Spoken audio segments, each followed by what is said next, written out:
Thanks for joining us for round 8 of the BP Ultimate Supercars All-Stars E-Series. This is Armor All qualifying live and exclusive on Fox Sports. And this is going to be another really exciting night. We've got 2 cool tracks, 1 voted by the fans and 4 wildcards, Jonathan, which takes the grid up to 29 entries. Always a very good field we have as usual. We head to Interlagos, we head to Phillip Island, a fan-voted track. The championship's coming towards the closing chapters as well with these final 3 rounds. It's all on here, and it all begins in qualifying for round 8. Yeah, last week was so important for that BP Ultimate point score. What have we got in store for us tonight? Qualifying coming up soon thanks to Armor All, 20 minutes at Interlagos, the famous Brazilian F1 circuit. And then a return to Phillip Island, so the first time that we've gone back to a circuit where we've already raced at. And that's going to be pretty interesting for me, Jonathan, because maybe we can compare some lap times to where we were 7 weeks ago. Yeah, exactly. And the thing I'm looking forward to seeing the most is a lot of the drivers put in so much practice for round number 1. But coming into this round, how's the pecking order going to fare compared to Phillip Island? We know it can change and turn the tables a little bit between the top 3. We should still see our championship challengers, though, near the top. So Armor All qualifying not far away. Interlagos, the track tonight. This is going to be really, really exciting. Let's check out our Logitech track preview with Zane Goddard.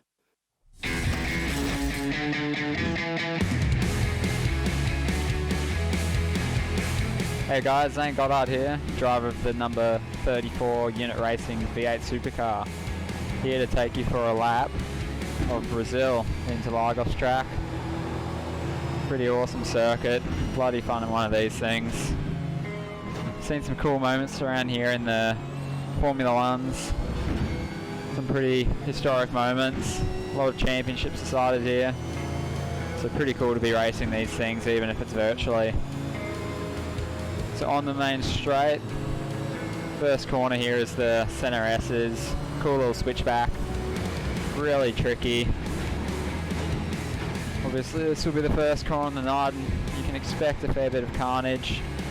There's 2 ways you can sort of take it. Prep the exit or just bomb it in. And then sort of just play with the throttle through turn 3. Get it nice and sideways. Down into turn 4, which is going to be a big passing opportunity. Expect some massive lunges on the night. And then just try get on the power. This track is going to be absolutely brutal on the rear tyres. It's going to be real challenging for the drivers.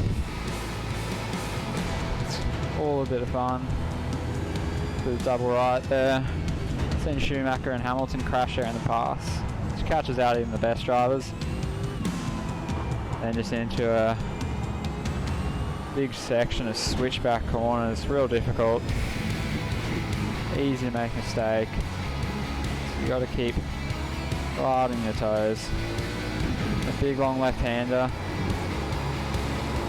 into the corner where we saw Hamilton take the 2008 World Championship over Felipe Massa. Pretty hectic moment. Probably one of the coolest F1 races I've ever watched. So yeah, there's a lap of Brazil. It's going to be absolutely epic. Can't wait for Wednesday night. I think it's going to be pretty awesome for the fans to watch. So thanks for tuning in and catch you on race day.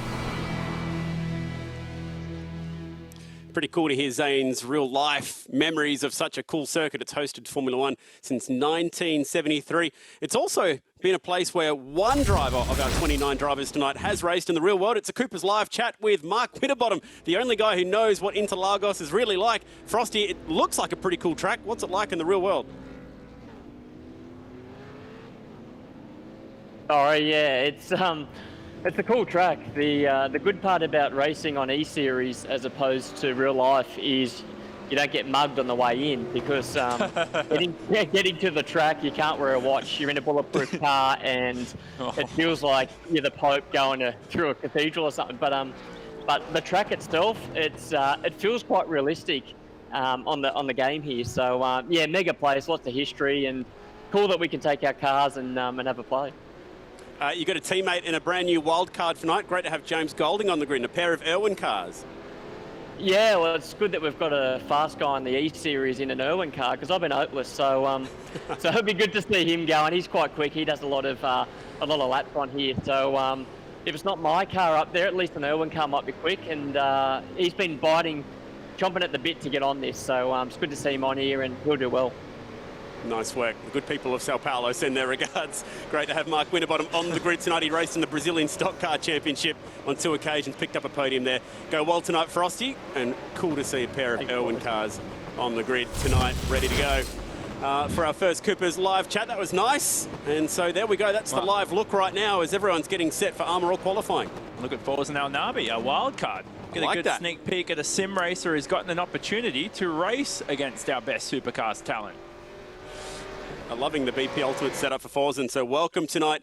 I quickly quizzed him this morning in a very brief chat with him what his goals were, and he wasn't exactly talking his chances down. He wants the full round victory and nothing less tonight. So can he pull this off? It'll be a bit of a coup if we invite a wildcard entry from the fan base to get out there, rub shoulders with the best, and potentially pick up the night honours as well. And here's my favourite shot of the weekend. Everybody storming out of the pits to begin Armour All qualifying. A 20-minute session coming up now. I definitely think Forza Al Nabi, who does this full time, he's a driver coach in sim racing, does one-on-one coaching, and even provides setups to the community as well for everybody else to try out there.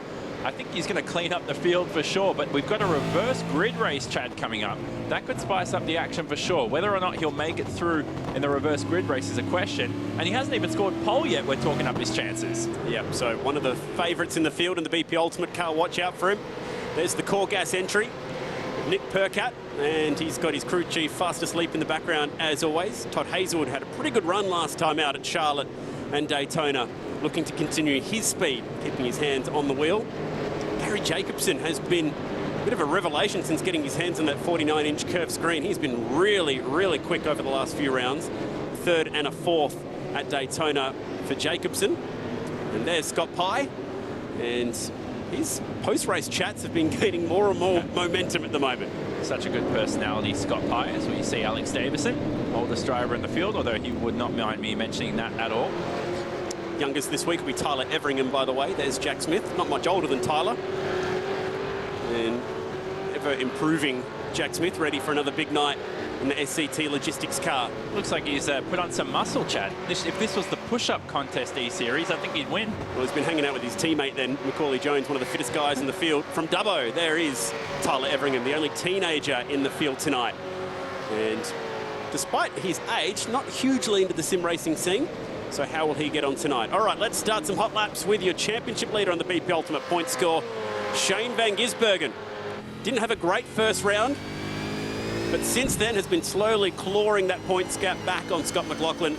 And with that win at Charlotte last week on the high banks of Charlotte, he managed to take that points lead away from McLaughlin. And now we get a good look at what Interlagos is like, heading to what is known as the Desquito de Lago.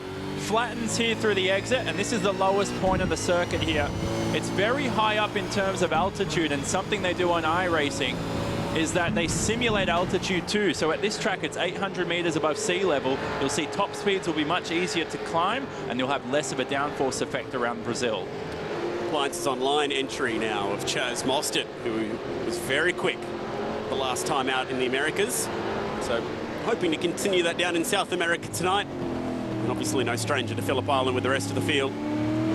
So qualifying here, 20 minutes at Interlagos, and then another 20-minute Armour All qualifying session for Phillip Island. That'll set the grids for the first 2 races tonight. Phillip Island race will be first. It's race 24 of the championship. And a bit of a change with the reverse grid race being the last race of the night. We'll touch on that a little bit later on as we get set to finish our first hot laps. You want to be in the low 31s. That's the number to watch out for here tonight. And so the difference with the setup this round provided by Brody Kostecki is that the rear end doesn't seem as planted when you get the fuel out of the car. So what that means is, will drivers make race pit stops, or will they set a lap time with 65 litres of fuel on board, which is what they must leave. It's a mandatory number that's set by the setup. Already our first times coming in. Chaz Mostert, provisional pole, 31.3. Van Gisbergen behind, 31.4. Scott McLaughlin as well, who's looking to make amends for his poor round over in the virtual US for round 7. Starting third's not a bad position, as we already see one of the Red Bull cars off the racetrack. Jamie Whincup just overcooked it at the centre S, just turns 1 and 2. And hopefully, for Jamie, that wasn't the start of a hot lap, which I think it might might have been getting to the stripe at that point as he didn't lay down a time last time by.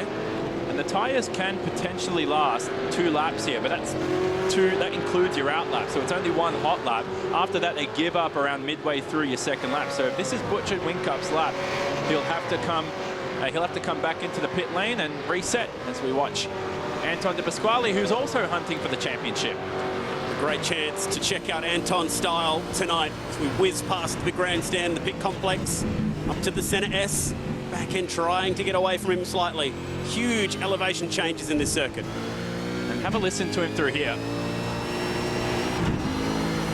Oh man, so much up. It's the slightest amount of opposite lock. It's as if someone's chucked a bucket of water under the car out of nowhere. Imagine trying to drive a Formula One car without a rear wing. It steps out on you at the last second. Into the tight part of the circuit where you load up the left front tyre for a while.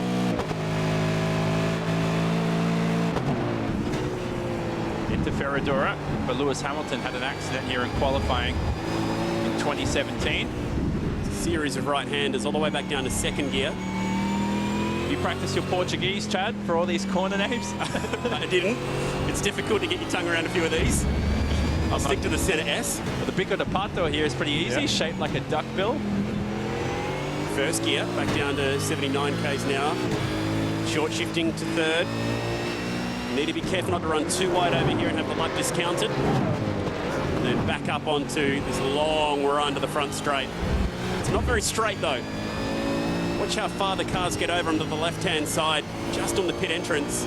So it's almost an apex on the front straight, which is strange. Yeah, in a downforce fused car like Formula One, that's not even a corner. In a supercar, you've got to straight line it as much as possible. You can tell he's ending his lap. He's trying to take the shortest route to the line. What's this going to be for ADP? And he's to the top with a 31.3. With the world watching, Anton does what he does so well in hunt of a 7th Armour All Pole Award. He and Shane Van Gisbergen have been the quickest so far, but if there's anyone who can disrupt that flow at the top of the order, it's this guy. Forzan has bailed out of that lap. So at the moment, he sits all the way down, second last. Don't expect him to stay there, but he needs to get a lap in. He's 0 from 2 attempts at the moment. Here comes Van Gisbergen trying to answer that lap from Anton De Pasquale. This might be the end of a lap because he's taken the shortest route to the line. What's it going to be for SVG? To the top, 31.2. The time eclipsed of a 31.3. We expected pole to possibly dip down into the 30s, although that will be very optimistic as we watch Yellow Cover Racing's Gary Jacobson, who's dabbled with the top 10 throughout the season and is coming towards the end of a run here for him as well. Down to, well, he's going to end the lap. There you go. Or is he beginning a lap here? Is he trying that style? I think he's trying to get the maximum run onto the front straight. Oh, he's butchered it. And instantly runs wide. So it's just about maximising the real estate before you are at the control line. Might help you sneak an extra 1 or 2 kilometres per hour. If you're wondering, he wasn't on the grass there. It's actually grasscrete, so concrete and grass. So it essentially feels like tarmac. And you'll gain about a 10th, maybe half a 10th from that heading to the centre S here at turn 1. So that is Jacobson starting his lap. What a run it's been over the last few rounds. A series of top 10 finishes. A number of really good runs in this championship. 2 podiums as well. On the podium recently at Daytona, where he was 4th and 3rd, so continuing his good form over the last few rounds. And has slowly been building up his sim room as well. Oh, big snap oversteer in the middle of the corner. That's going to cost him a couple of tenths. And that could delete his lap time. You're allowed to run wide into this second curve here, but the first one, he's continuing the run.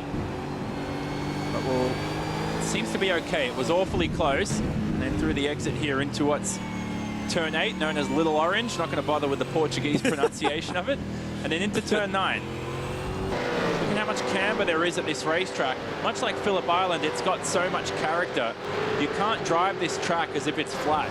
You've got to drive it to the cambers of the racetrack. You've got to drive it to the nuances that it presents to you. There's been a lot of fan questions during the week, Chad. Some of the best ones, of course, revolving around the tracks of iRacing. iRacing have 80 of them tracks, all laser scanned. iRacing go and visit each circuit they create. I'm not smart enough to explain it, but they basically shoot a laser at different points of the racetrack. And so what you see is 99.9% as accurate as it could be replicated in the real world. Back back to our BP Ultimate wildcard tonight. Forza Elnabi. Really cool to have him a part of the series for one night only. Very experienced online racer, 23 years of age. He's been on iRacing already for about 5 years, sitting fourth in that V8 Scops Championship. And this was a very special opportunity granted by Supercars. They opened it up to the fans and had 500 entries in which he qualified inside the top 5. So what amazing access for our fan base to be able to send them out there on the virtual grid. And what's he got installed tonight? A purple sector to his name, but he needs more than that if he's going to rustle the top few spots and get into the low 1 minute 31s. Oh, that is tight. That is really tight. The second. He goes all the way to second, but he misses the pole by just 0.003 of a second. And that will be, at this stage, our closest Armor All qualifying pole margin. But has he got something left in the tank? Believe it or not, closer than an oval that we saw at Charlotte last week. Pressure's on for Forza Elnabi. He was tipped to blow the field away here. He does this full time, and you expect that. It's a different feel to the real thing in a sense. It's as accurate as you can possibly make it, but you do lose some of the forces that you would require in the real world. And the other thing for him is he's not getting to set up his own car. So he is driving someone else's setup. Brody Kostecki, the one guy who creates the setup for the whole field. They're all running the same stuff in that respect. So will that play a part? So Scott Pye now flashing the headlights, which is the international sign for I'm on a lap in the DeWalt entry. 3-car Charlie Schwerkold operation tonight, including James Golding. Looking through the order at the moment, Golding currently sits 13th and is the top ranked of our Team 18 entries. Everingham crossing over, and he currently sits 18th for the teenager from Dubbo. Running a Commodore. Our 4 wildcards running 2 Mustangs, 2 Commodores. Keep track of them throughout the evening, of course, as usual. This is a lot of drivers here who's trying to manage some traffic. There's the new Corgas livery for Nick Percat. Beautiful livery, isn't it? The blue and the orange. It's pretty striking when you see this in the real life, and it looks just as cool in iRacing as well. So mixing up their liveries at Brad Jones Racing, just like they have done IRL, with the Dunlop Super Dealer car becoming the Corgas car, becoming a range of sponsors throughout the year. Back to Anton De Pasquale, purple in Sector 2, purple in Sector 4. 131.27 to beat, and so far so good for Anton. All the way across that pit entrance, just missed the tyre bundle where the wall starts, hug that inside fence.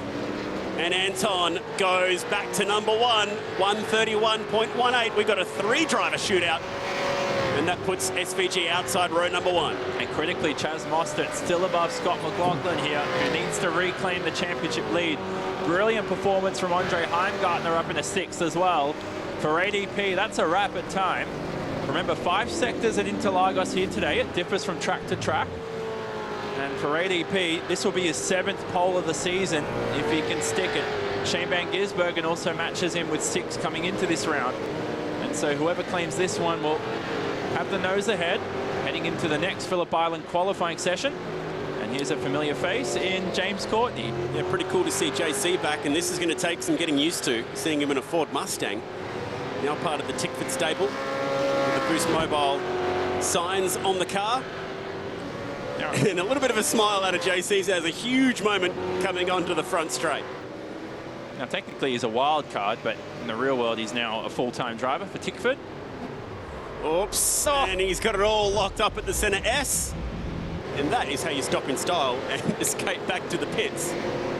Expression session points. Back to Mark Winterbottom. So, yeah, did race here twice in the Brazilian Stock Car Championship.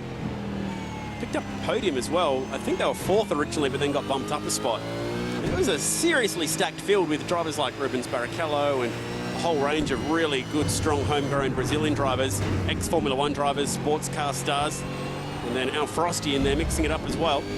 Very underrated series, Stock Car Brazil. It's one that attracts a lot of all-star talent. Essentially what Supercars is to Australia, that is what that is to Brazil. And we watch Frosty here to the end of the lap. All the way down in 18th. He's struggled a bit in the sim. He's going to begin a lap, actually the end of the lap. So we took a very wide line there to end, and he was up into 14th with that improvement, a 31.8. Very tight field spread for the moment from, if you look at Scott McLaughlin in P5, all the way down to David Reynolds in P23. Only half a second separating those drivers. Couple of tenths here, which can be made up in only 1 or 2 corners at Interlagos. Could climb you up a lot of rows on the grid. The critical keys to this circuit is mastering the use of the curbs. The curbs are so wide and they have so much grip on them. Through almost every corner, you want to chuck the car over the curb and trust that it's going to stick. Picking up the Doric Mustang for a second there as Will Davison's working away the back part of the circuit. We move to Gary Jacobson, who needs to get a pretty good lap in here. He's a long way down the order where he's been on recent form, down in 20th, but showing some green sector times. That means personal best. And Jacobson crosses the finish line, but stays, curiously, down in 20th position. A few other good results to look for at the moment. I'm spying Fabian Coulthard inside the top 10. That'd be a season best for Fabian at 8th. Zane Goddard, his first appearance inside the top 10. Possibly since the opening round of the championship. It's been a while for Zane, so a couple of good performances there in Armor All qualifying. And Chaz Mostert up in a 3rd. So he jumped El Nabi. There we go. Chaz Mostert's putting the pressure on. Track's starting to grip up here towards the end of the session. Here is Forza El Nabi in the BP Ultimate wildcard entry. And he's going to traverse uphill here and Interlagos to end his run. Remember, Interlagos, 40 meters of elevation change. This will be the highest point of the circuit into turn 1. And across the line he goes now. Is he beginning a run? This is the difficult part. He's certainly beginning a run because you don't take a line like that. Oh, actually, I'll tell you what. He's gone 2nd. Wow. So he has gone back up the order, but not quite enough to jump Anton De Pasquale. So 15 thousandths of a second. It was a strange line that he was taking, not hugging the inside wall like the rest of them were. Oh, it's the Cool Drive car. It was a wild moment. Back to Todd Hazelwood in the Brute military grade 14. I don't know if that line would have helped El Nabi in a pole position, but it would have made it a little closer. But hey, you know what? At the end of the day, a front row's not the worst occasion for El Nabi as we watch Hazelwood. Well, he's proven he's got the speed to run with the guys at the front, and so is Chaz Mostert, inside a 10th of a second on De Pasquale, El Nabi and Van Gisbergen. Hazelwood 17th at the moment. That last time by 100th off his best. This is tight. Mostert weaving his way through the traffic. Green in sector 2, so that's a personal best sector for Chaz. Scott McLaughlin with the purple sector in the 5th sector of the lap. The Grand Prix style circuits all seem to have 5 sectors. The bigger the track, the more sectors in iRacing. A bit different to how we do it in Australian motorsport or in real racing. Oh, Chaz has got the rear of that car dancing. That's not good. Yeah, just got it stopped. This is one of the most important corners on the circuit. You're full throttle for the next 20 seconds. For Mostert, he's going to back out of that one.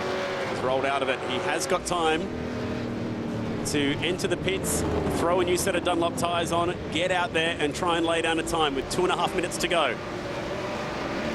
McLaughlin improves to a 31.4, but doesn't go up the order. 0.3 of a second off Anton De Pasquale, and this is new. Might help him see the apexes. They look a little bit similar to what the wife wears as well, I think. So maybe he's trying something a little different tonight. Having some fun, which is specs. Yeah, they weirdly suit him. It's a strange thing. I'll pay that. Very modern. Well, let's see how Whoops. we... Oh, Jesus. Every time I try to begin a point, there seems to be some form of drama going on. Looked like ADP there off the racetrack. Here's Cam Waters, who's also in contention for the championship. So with 1.5 minutes to go in qualifying, you've got to exit the pits now, otherwise your session's done. Looks like the session's done for ADP and Scott Pye, although as I say that, ADP's right out the pits now for his outlap. It's going to be awfully close. Forza El Nabi, the wild card. Is he going to spoil the party for the likes of ADP? Shane Van Gisbergen. Scott McLaughlin is also in the championship charge. Don't forget Cam Waters, who's only won a slim amount of races in this campaign, who could almost certainly win the championship if things goes his way. We saw Matt Crafton in the NASCAR Truck Series last year win the entire championship, never won a race for the entirety of 2019. Okay, the stage is perfectly set here with 1 minute to go for the BP Ultimate Wildcard. A little wiggle on the rear end as he brings the Ford Mustang up the hill. And has Elnaby got it in him to take what would be an awesome performance and rip the Polar Award away? No, back into the pits, and it's over. So one of the two Armour All Polar Awards is out of his grasp. There goes Chris Pither in the background, trying to stick with Anton De Pasquale. I know that feeling when you try and stick with a really, really fast guy in a sim. It's not that easy. Great job by Elnaby to get on the front row, but will he be pipped by anyone else behind? Remember, ADP's on the bubble here. He's only going to cross the line with a few seconds to go. Will he make it? I think he will. Gee, he's timed this epically well. It's going to be almost on about 1 or 2 seconds when he gets there. Counting down the final few seconds, and he crosses just to start a lap. With 3 seconds left on the clock, now the checkered flag will come out. Van Gisbergen not seeing any sector times to jump up and down about for Shane, and he pulls over. So he's out of this. And with Elnaby in the pits. Oh, that's... Sorry, Chad. I think that's his lap done. You can't run that wide at the curve of the Sol, the Sun corner. But he's continuing anyway. He's got Scott McLaughlin also ahead of him on a hot run. His lap's done. He's pulled it off. He cut the corner at the Desquita del Lago. I'm noticing all of this, but it's difficult because only they will know it locally. This is last man standing, and it leaves Chaz Mostert, who has set a personal best first sector time, has lost a little bit through sector 2. Will he go on and complete a lap and maybe jump up ahead of Shane Van Gisbergen? He's got a couple hundredths to find. 1:31.26 is best, a really quick lap as Chaz gets quicker and quicker in the sim as the weeks go by. Most of the field back in the lane, 5 cars remain. What was a really strange ending to this Armour All qualifying session. He's going to get a toe to the checkered flag as well. So this is really going to help him squeeze an extra couple of hundredths that he might just need. Green sectors through sector 1 and sector 4. And Chaz Mostert trying to jump Shane Van Gisbergen in Armour All qualifying. With the checkered flag flying, Mostert doesn't get the job done. He does improve his lap time, but misses out on picking up a spot by just 0.02 of a second. Great lap, but not quite good enough. And it's that guy once again, going lucky sevens for Anton De Pasquale, picking up another Armour All Pole Award in his fight between he and Shane Van Gisbergen. And he got it done by not a lot of time at all. BP Ultimate results, running it into Lagos, just 15 thousandths of a second. Not our closest Armour All qualifying margin, that was Bathurst in the shootout. But great effort from our BP Ultimate wildcard, missing it by the smallest of margins, really. Shane Van Gisbergen third, Chaz Mostert, a huge performance. He's got pace tonight. Noticeable gap back to Scott McLaughlin. Season best for Fabian Coulthard, nicely done there. Also Zane Goddard running inside the top 10, so worth a shout out. Some more wildcards, Golding 16th, Tyler Everingham 20th. Didn't quite get into the 31s where he was in practice. And a pair of James Courtney's. Nice work, James. That's how good he is. And he'll be locking out the last row of the group tonight. He's already 18 laps behind for race 1. Armour All Pole Award tonight goes once again to Anton De Pasquale by just a few thousandths of a second, but he was maximising every inch of this Interlagos racetrack. It's so smooth. And once again in Armour All qualifying, it's ADP in the Penrite Racing team who has taken an Armour All Pole Award tonight. So well done to the Penrite Racing team. And job done for Anton De Pasquale, but there's still one more Armour All qualifying session to go, and it's one of Australia's favourite racetracks. Don't go anywhere, because we go to the island after this. You can support your favourite team or driver during the BP Supercars All-Stars E-Series. Purchase your Supercars Championship or team merchandise today. Head to supercars.com/merch.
Congratulations to this week's Local Legends winner. You could also win weekly prizes across the Supercars All-Stars E-Series, including your own Local Legends simulator valued at over $10,000. To enter, share a photo holding a Local Legends pack on your Instagram or the Local Legends Facebook page with the hashtag #WinWithLocalLegends to go into the draw to win.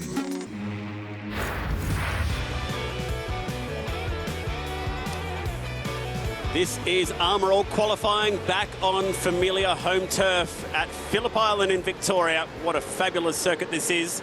The session underway, a 20-minute qualifying session which will set the grid for the first of our races tonight. So the quali order is different to what we'll go racing tonight. We'll start with Phillip Island and we'll be finishing off with a pair of races at Interlagos in Brazil.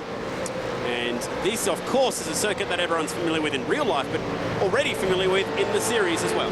Yeah, it was fan voted of one of 4 tracks that could potentially host not only this qualifying session, but a race here tonight for round number 8. It will host the first of our 3 races this evening. Brilliant job by Supercars to have it second in our qualifying session, because the drivers only found out it was the track this morning, although if you looked at the votes over the past couple of days, you probably got the point. But at the end of the day, with limited testing, you don't want to jump from track to track. So they're going to go straight from Phillip Island and straight into the race this afternoon. Yeah, that was a good initiative by Supercars. One, it invites the fans to tell Supercars what they want to see, and they voted, with Phillip Island winning that count quite comfortably. Shane Van Gisbergen lays down a pretty quick lap time to kick things off here at 27.40 to start the night. So already the quick laps have come flying in. Van Gisbergen, De Pasquale, Most at the top 3. I was going to say, I say it's afternoon before. Tricked me when you watch this. You know, we're in Victoria. You look at the skies. Looks like it's sweltering with heat. It's only 18 degrees ambient, simulated virtually. But anyway, Chad, as you said, already some quick tyres coming up on screen. Now, you talked about Anton De Pasquale up there in second. He did have pole position here, don't forget, for the first round of our E-Series. And it would have been a pretty close lap time to what we've already seen as well, maybe just slightly quicker by a couple of hundredths of a second. So we're right on that mark from early in the season. Yeah, so Shane Van Gisbergen at 27.402 and De Pasquale had a 27.380. Carbon copy almost between the two, although Van Gisbergen was a couple of tenths slower last time round. Do you see how he's improved round to round with the E-Series? He doesn't drive this car that often on the iRacing service. James Golding has a homemade rig, which is a really cool setup. He made this with a buddy of his at Gary Rogers Motorsport, which includes a supercar shifter, which they built out of parts lying around at the GRM factory. So huge effort for James Golding to be able to build this. He does quite a bit of week-to-week sim racing in multiple series, and that is a really cool setup. He's got an AccuForce wheel and HPP pedals. He does have Oculus Rift as well, but running the 3 screens tonight instead of the VR. Running number 31, his karting number, in case you get confused between himself and Frosty. Yeah, he ran that as a wild card as well when he was on the grid in Supercars. So there we go. Got a message from a good mate of Scott McLaughlin, a guy who works closely with him, not just in the book, but also on the podcast, Tim Hodges, to say that Scotty's been getting headaches using the sim lately. So trying some different optics tonight to see if that might help out. He looks dashing. It's a good look. Joining the long list of drivers wearing specs. Here's another one. Todd Hazelwood, right on cue. Todd Hazelwood. That's almost as if that was a segue. It's perfectly timed. Here comes Todd onto the front straight to finish a lap. Now, Hazelwood was 16th here earlier in the year, and he's currently down in 12th. He's somebody else who's improved as he goes to... I just want to explain something, sorry, Jonathan. A lot of people at home might be wondering, why do they suddenly spear off the road when they cross over and do a lap? You have to get the car to a complete stop before you exit back to the pits via the escape button. And you have to do so relatively safely, so you can't just stop in the middle of the road and impede anyone who might be on a lap. So just in case anyone is wondering why cars suddenly go spearing off the road after completing a lap, that's why. They're generally not allowed to escape during the races, although that rule is very relaxed. In qualifying, there's no rule whatsoever in these sessions. They can do whatever they want. The difference between this circuit and Interlagos is that the tyres last 3 laps here. So the interesting part for this session will be which drivers opt for a 2-lap run to set their quickest time, and which drivers will opt for just the 1 lap and then escape back to the pits, just like you saw Todd Hazelwood do in the Brad Jones Racing Brute Military Grade machine. And here's Andre Heimgartner, who was close to tying his best qualifying performance of the season with 5th at Interlagos, and currently now sets a time that puts him into the top 10. Cam Waters on the podium at the opening round. Phillip Island had a really good first couple of races, was quick during that reverse grid race as well. First race of the championship was the Shell V-Power Racing 1-2, which is one of Fabian's best results of the year. Did pick up a reverse grid race win as well later in the year. That's nice. Scratching the back of the head while going through Hayshed. That's how relaxed these guys can be.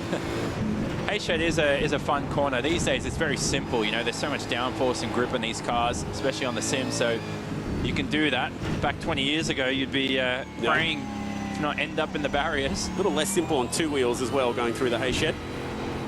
This is the most complex corner right here. See Waters stay in second gear. Some drivers could go down to first, short shift up to second. He's going to make a race pit stop, can save you up to about 2-3 tenths, bringing that fuel down. They're going to begin again as usual with 65 litres. And if they do this right, they could have 20 litres left in the tank at the session's end, and that can definitely save you the vital few tenths that you might need to put yourself in a pole position. It's what Anton de Pasquale needs at the moment to climb up above SVG. Elnabi stopping, and that was an unusual one because he'd already gone past the pit entrance. So I think there might have been an issue very late in that lap to cause him to do that. Maybe there was a mistake coming onto the front straight. Will Davison now was really quick here back when he was at Tickford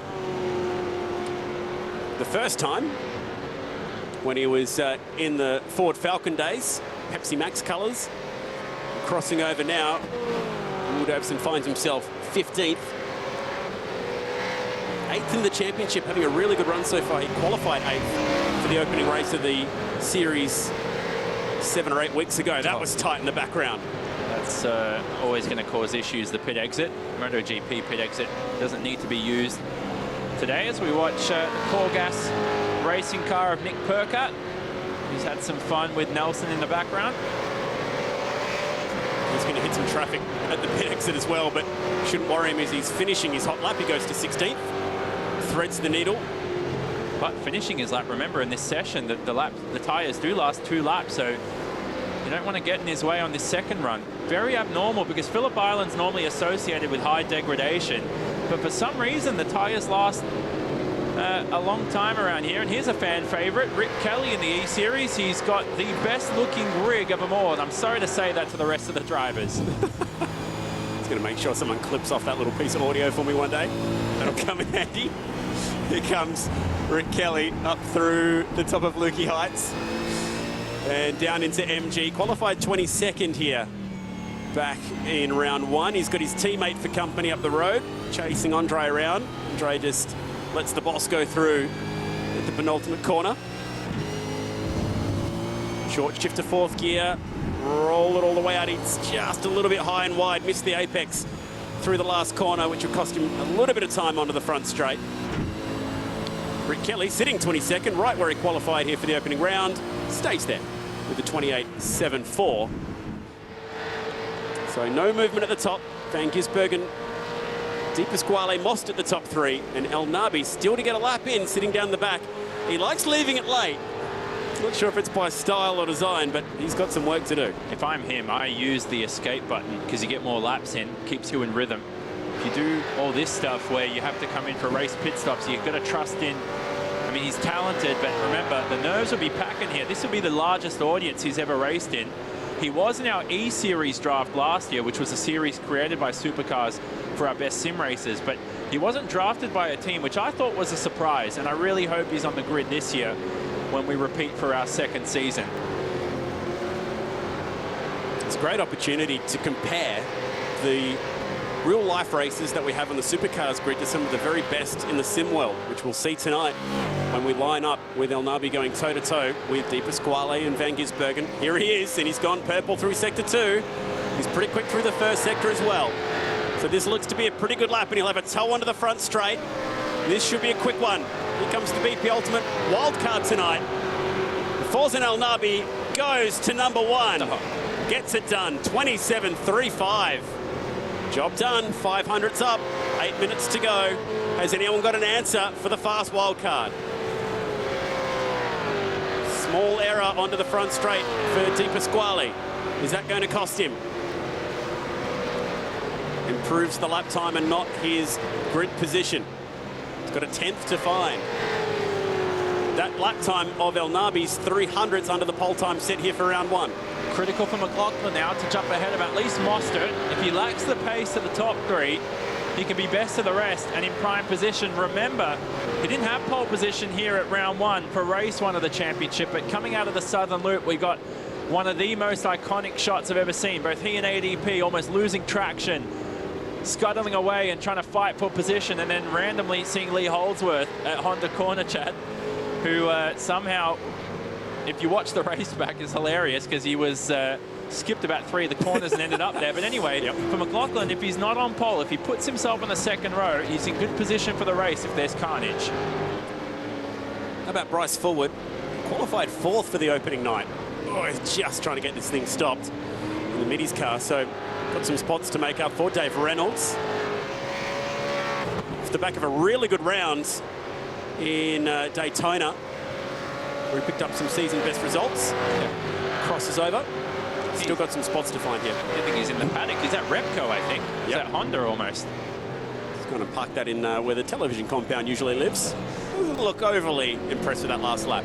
Well, I mean, he knows he can do better now after that brilliant round for round 7. Qualified in the top 10 in both for both of those races around the oval of Charlotte and the Daytona Oval.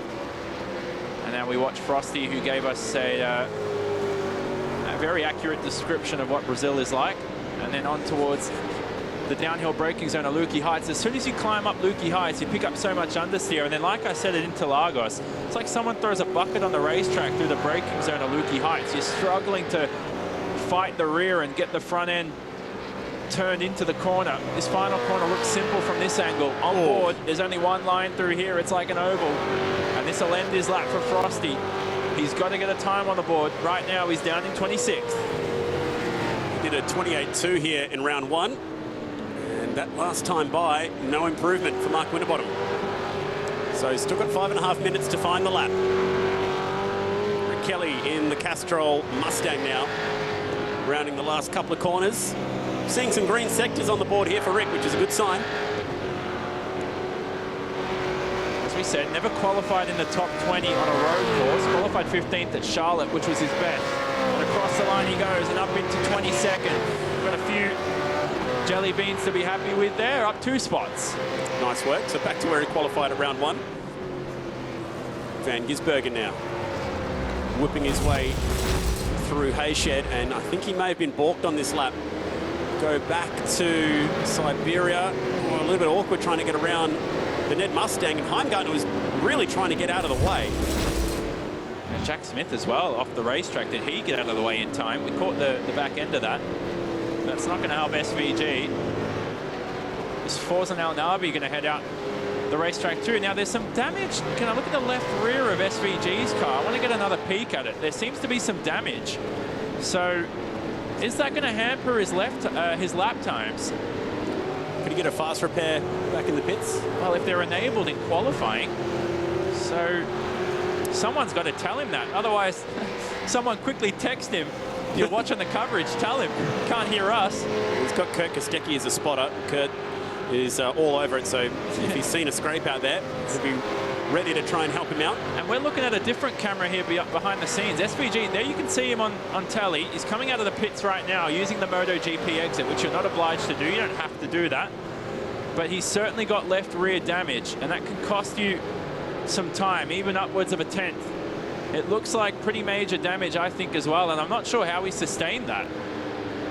Strange one for Shane Van Gisbergen. Here it is. Just yeah, you can see a glimpse of it there. The left rear popping out. So well picked up. Back to the middies. Walkinshaw Andretti United entry Bryce Fullwood. Gave away the virtual reality goggles after a few weeks. Last couple of corners for Bryce. Compare apples to apples here. Round 1, he had a really good lap and went 27.7. to be inside the top few spots. And unfortunately, we're not going to get to find out exactly what that lap time is going to be as he heads in for fresh rubber late in the session. McLaughlin climbing Lukey Heights, tucked in behind Will Davison. Oh, he's going to pick up so much understeer. Past MG. And now to the final couple of corners. You'll get a good insight here into what the... Oh, well, there we go. Thanks, Scott. Yep. As he comes into the pit lane, you get a good insight into the pits as he almost loses it. It's very a pretty difficult. awkward entry. It's very narrow, obviously made for motorcycles as well. And then hard stop to get the car arrested down into the pit lane. Take 2 on Shane Van Gisbergen now. Starting his lap next time by. Have a pretty good toe, but it's going to be pretty awkward at turn 1 with so many cars coming out. Oh, come on, guys. Jack LeBrock doing his best and goes back onto the motorcycle exit. Van Gisbergen through turn 1. Is he going to hit traffic here? Looks to be okay for now. You don't need engineers in the virtual world. You just have all these drivers have a relative box, and it will tell you the gap to the next driver behind, and even up to 5 drivers behind. So they should have that enabled in qualifying on their LCD that they use at home. So there's no excuse right now to be interrupting other drivers in terms of traffic. It's something going to be disciplined to do. Of course, their spotters will need to help as well as we ride on board with our championship leader, Shane Van Gisbergen. Something they're all very well versed in handling in a real Armour All qualifying session as well. Knowing who's on a good lap behind them, trying to make sure that they don't impede that lap from happening.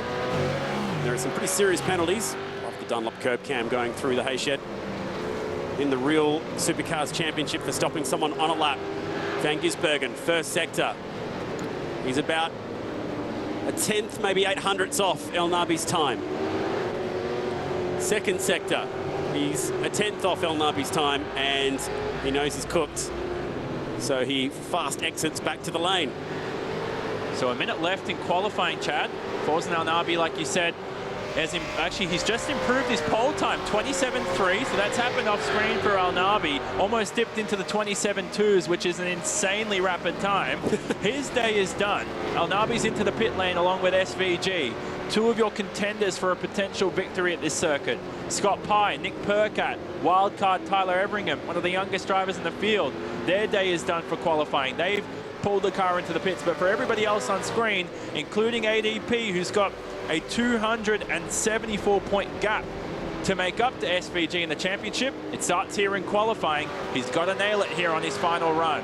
Last chance for Anton De Pasquale in the Penrite Racing Commodore. 127.3 to try and get that Armour All pole time away. Forward.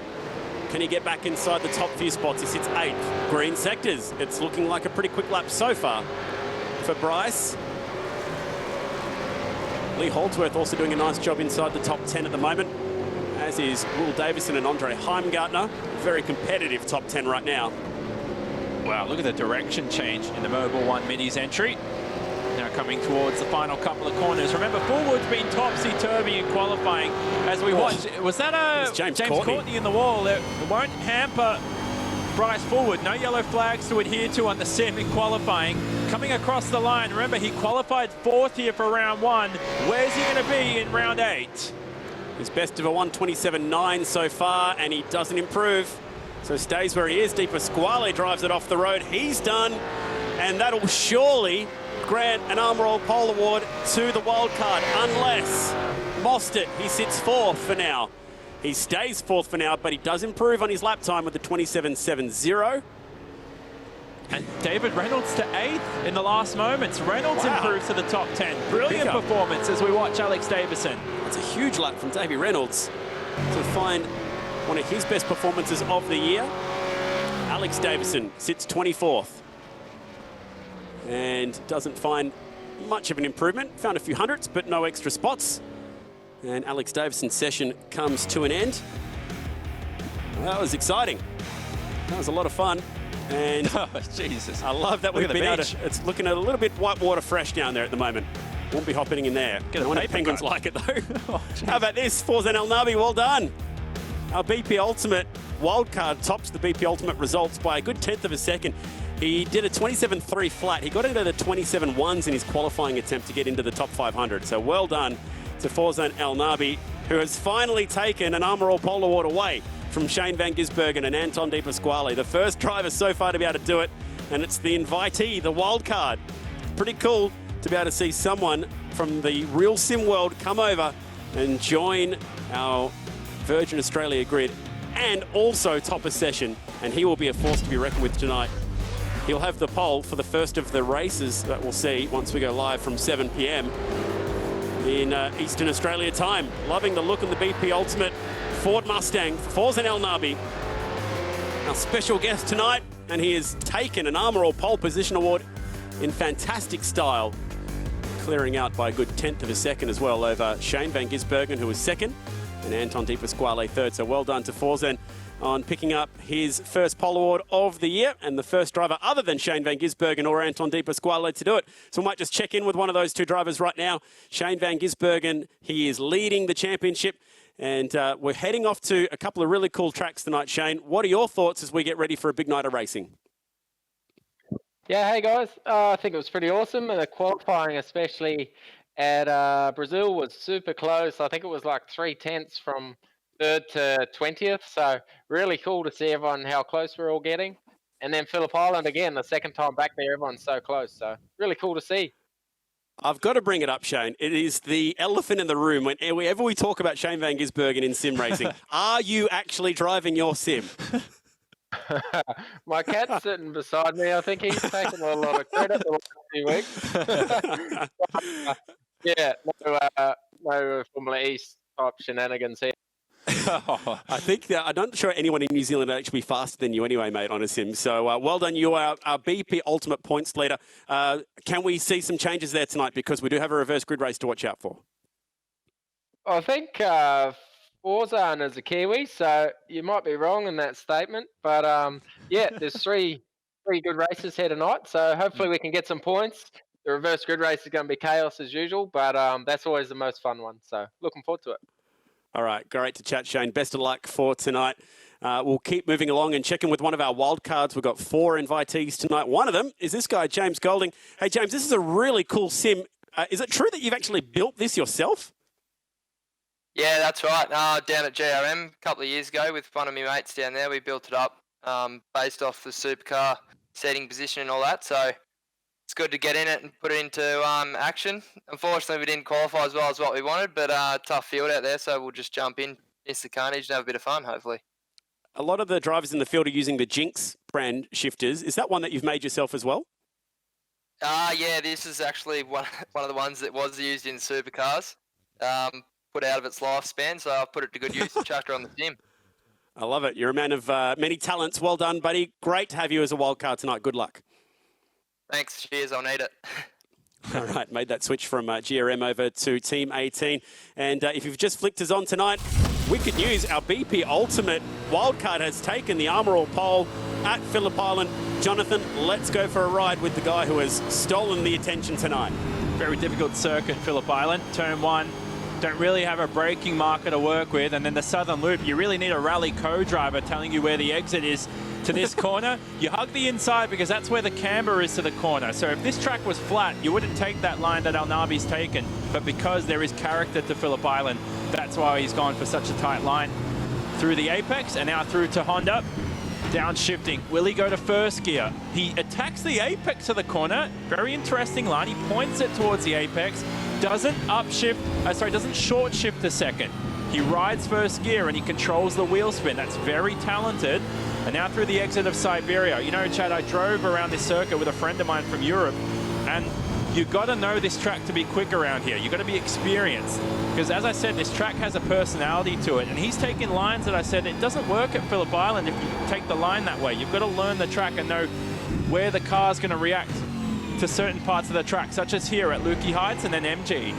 And the penalty for making small errors around this track are so big. Doesn't matter if you're on 2 wheels or 4. A little bit of oversteer through the second last corner in third gear as he fed the power down so fast. A 1 minute 27.30. Good 1/10 of a second clear of the field that includes drivers like De Pasquale, McLaughlin and Van Gisbergen. And that was a great drive from Forzen El Nabi. Our BP Ultimate wildcard driver tonight, and he's picked up the Armour All pole for the first of the races. Nearly out of time, but want to quickly chat in with Lee Holdsworth as well. Lee, 6 for you in that last qualifying session. Looking forward to a big night?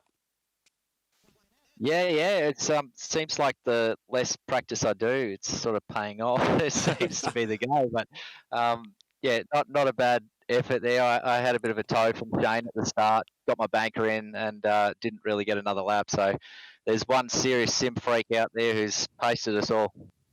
All right, best of luck for tonight. We can see Tom Randall over your shoulder. A great guy to have in your ear, so go get him tonight for the 3 races. It's going to be a lot of fun. We're not too far away from going live up in Sydney with Jess and the guys. One quick thing, the extended race tonight is going to be reverse grid. It is, and we're paying 100 points for each race. Haven't done that all series now, and it's because it's the first time we're seeing a 2-time CPS race in reverse grid format. Looking forward to it, Chad. It's going to be a thrill-up. Decides our championship heading into these final rounds. Yeah, so 3 rounds to go. This championship is hotting up. 29 drivers, 4 wildcards, and it's going to be a huge night of 3 races. We'll throw it up to Jess and the crew in Sydney. Thanks for watching Armour All Qualifying.